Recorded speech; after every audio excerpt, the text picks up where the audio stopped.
The thing about being underestimated by your own family is that eventually you stop fighting it.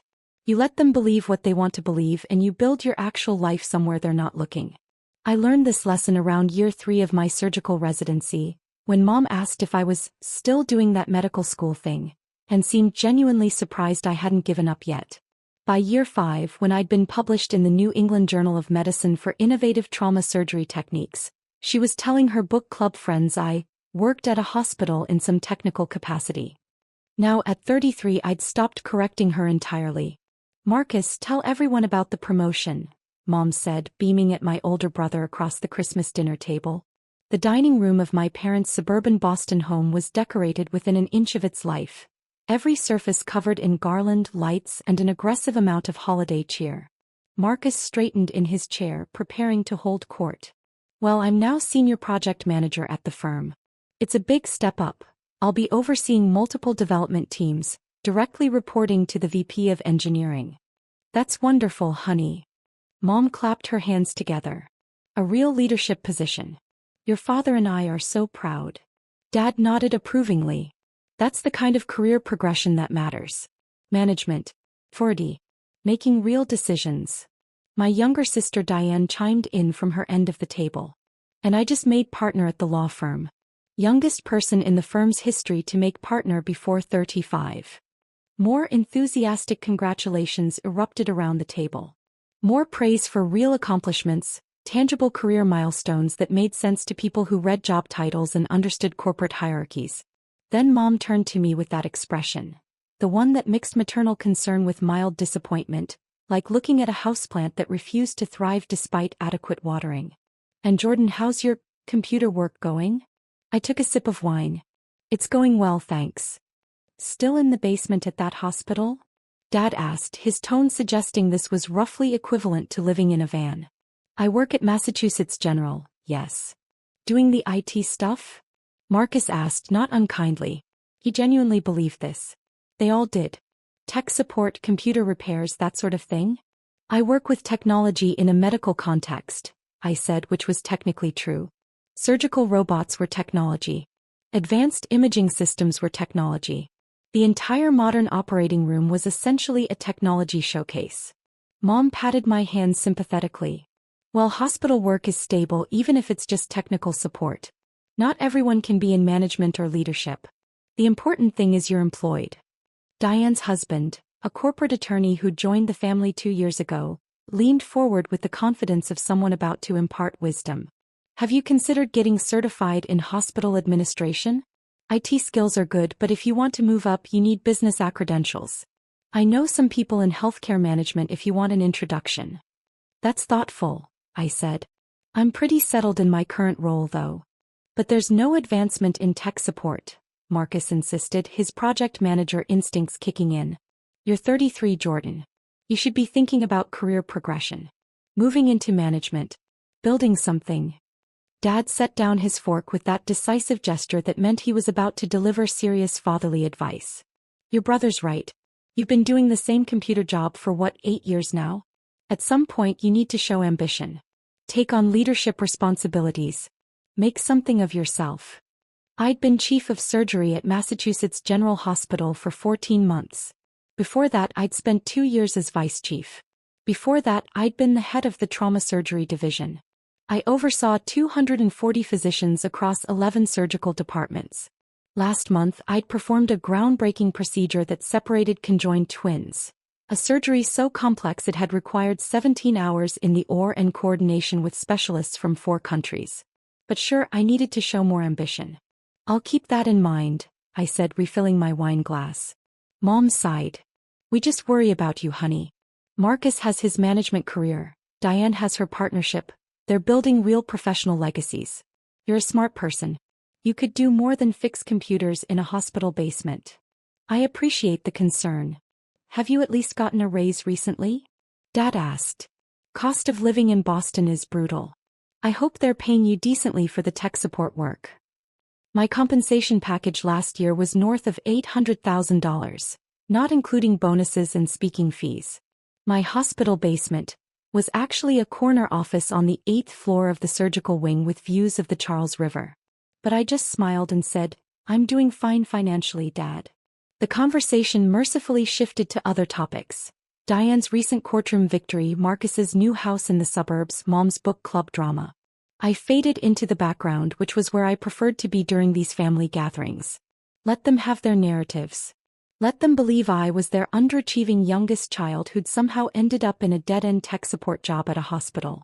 The truth was too complicated to explain, and they'd proven over the years that they weren't interested in hearing it. My phone buzzed silently in my pocket. I ignored it. Probably a consult request that my on-call team could handle. Christmas dinner with family meant being unavailable unless it was a genuine emergency. Bust again. Then a third time in rapid succession. I pulled it out discreetly under the table and glanced at the screen. 3 messages from my administrative assistant, marked urgent. Mass casualty incident incoming. Multi-vehicle accident on I-93. At least 15 critical injuries. All trauma teams being activated. If we need you. Multiple complex traumas. Your team is requesting your presence. Trauma bay is being cleared. This is going to require all hands. I was reading the 4th message when my pager went off.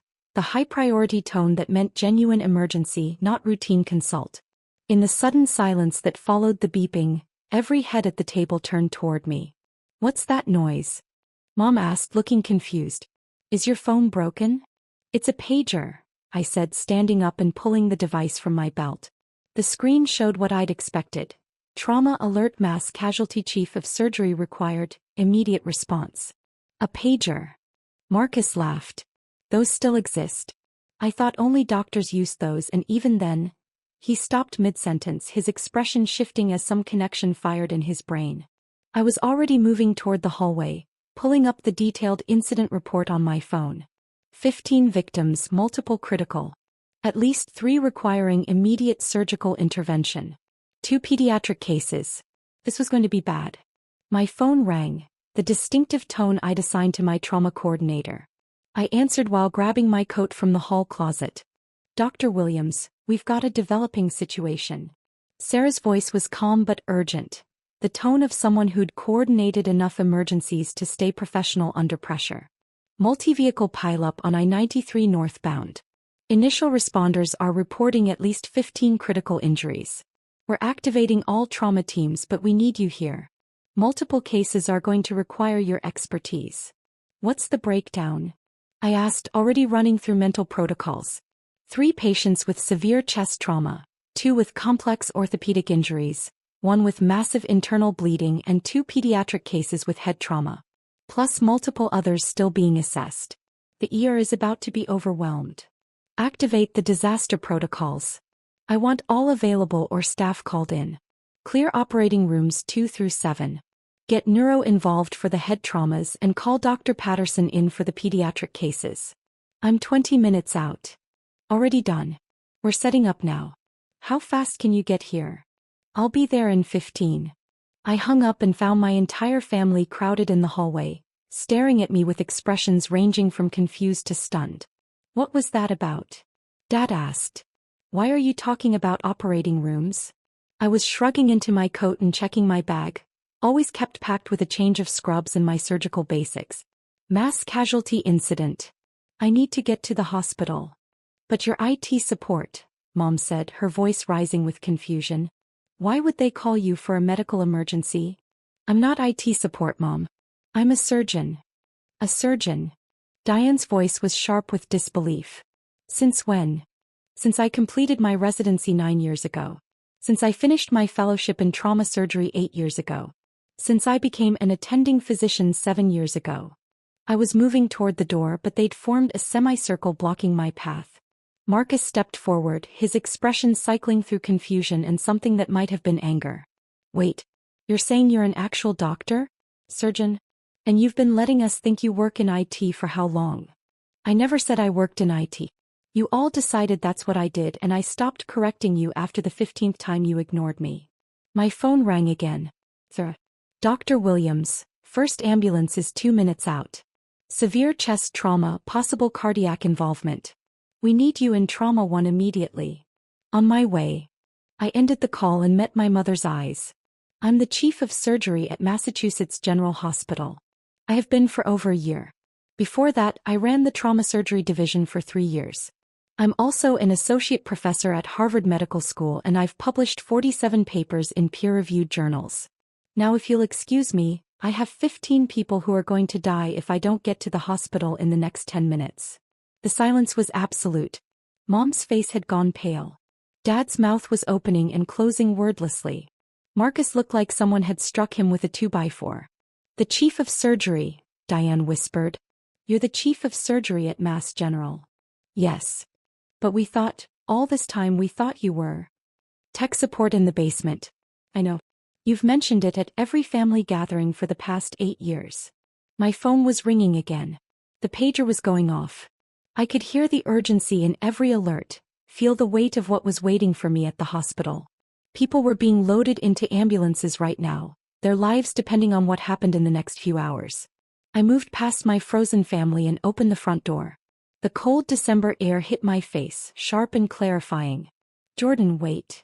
Mom's voice cracked. You can't just, we need to talk about this. I'll call you later, I said over my shoulder, already moving toward my car. A Tesla Model S that they'd always assumed was beyond my tech support salary. Right now, I have actual lives to save. I was in the car and starting the engine when Marcus ran out, his dress shoes slipping slightly on the icy driveway. He grabbed my door before I could close it. Hold on. Just hold on a second. His breath came out in white puffs. You're really the chief of surgery? The Mass General? That's one of the best hospitals in the country. Top 3 usually. Sometimes we hit number 1 depending on the rankings. And you've been letting me, give you career advice about getting into hospital management? You seem to enjoy it. I didn't want to ruin the moment. His face was doing something complicated. Embarrassment and confusion and a dawning horror at years of condescending advice now revealed as absurd. I told you that you needed to show more ambition. I said you should try to move into leadership. I remember. It was last Thanksgiving. You suggested I could probably work my way up to IT department supervisor if I applied myself. Oh my God. He stepped back from the car, his expression shifting to something like nausea. I'm so sorry. We all are. We had no idea. I tried to tell you. Multiple times. But every time I mentioned medical school or residency or my research, you'd change the subject or make a joke about me playing doctor. Eventually, I realized you weren't interested in hearing about my actual life. You'd constructed a narrative that made sense to you and information that contradicted that narrative just didn't register. My phone lit up with another call. The trauma coordinator, 3rd time in 5 minutes. This was getting serious. I really do have to go, Marcus. People are dying. We'll talk later. I closed the door and backed out of the driveway, leaving him standing in the cold, still looking shell-shocked. In my rearview mirror, I could see the rest of my family emerging from the house, clustering on the front steps, their Christmas dinner forgotten in the face of this revelation. The drive to Mass General took 13 minutes, slightly better than my estimate thanks to light holiday traffic. I pulled into my reserved spot in the staff parking area, the one labeled Chief of Surgery, in clear letters that my family would probably find mind-blowing if they ever saw it.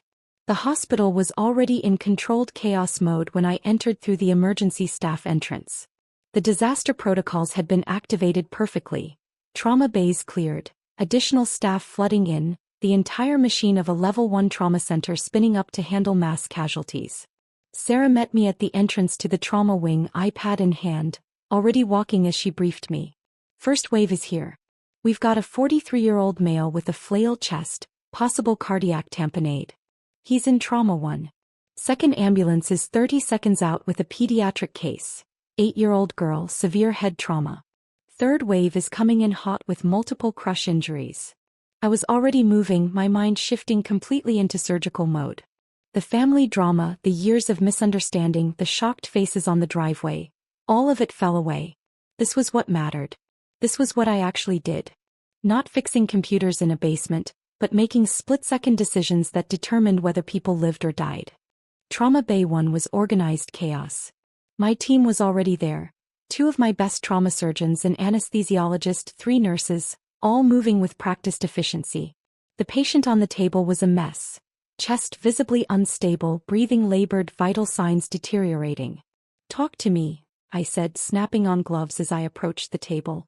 Dr. Rachel Kim, one of my senior trauma attendings, rattled off the assessment. Multiple rib fractures, paradoxical chest movement suggesting flail chest. Hypotensive, tachycardic. Beck's triad present. I think we've got cardiac tamponade. I did my own rapid assessment, my hands and eyes cataloging injuries with the speed that came from thousands of similar evaluations. She was right. The muffled heart sounds, the distended neck veins, the blood pressure pattern. The pericardial sac was filling with blood, compressing the heart, preventing it from pumping effectively. Get me an ultrasound, I ordered. And prep for an emergency pericardiocentesis. If that doesn't work, we're going to the OR for a thoracotomy. The ultrasound confirmed it. A large pericardial effusion, the heart literally being squeezed by accumulated blood. No time for the OR. We had to drain it now or he'd arrest in minutes. I positioned the needle with the careful precision that came from having done this procedure hundreds of times. Finding the exact angle, the exact depth, threading it into the pericardial space without nicking the heart itself.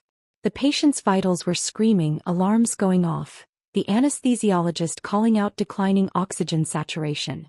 The needle hit the pocket of blood. I began withdrawing fluid, dark red, under pressure. As the pericardial sac decompressed, the heart could expand again, could pump effectively. The patient's blood pressure started coming up. The alarms began quieting. That's it, I said, steadying the needle. Keep monitoring. If he stays stable, we can take him up for a formal repair. Rachel, you've got this one. Take him 2 or 3 when he's ready. Got it, Chief. I was already moving to the next bay. The 8-year-old with head trauma. This one was going to be delicate, pediatric neurosurgery, requiring precision and patience and a particular kind of emotional control that came from years of operating on children. The next 6 hours blurred together in the way trauma surgery always did. A series of critical decisions, emergency interventions, moments where everything hung on getting the technique exactly right. The 43-year-old with the cardiac tamponade survived and went to the ICU stable. The 8-year-old required a complex craniotomy to evacuate a subdural hematoma, but her prognosis was good. A teenager with a ruptured spleen got an emergency splenectomy.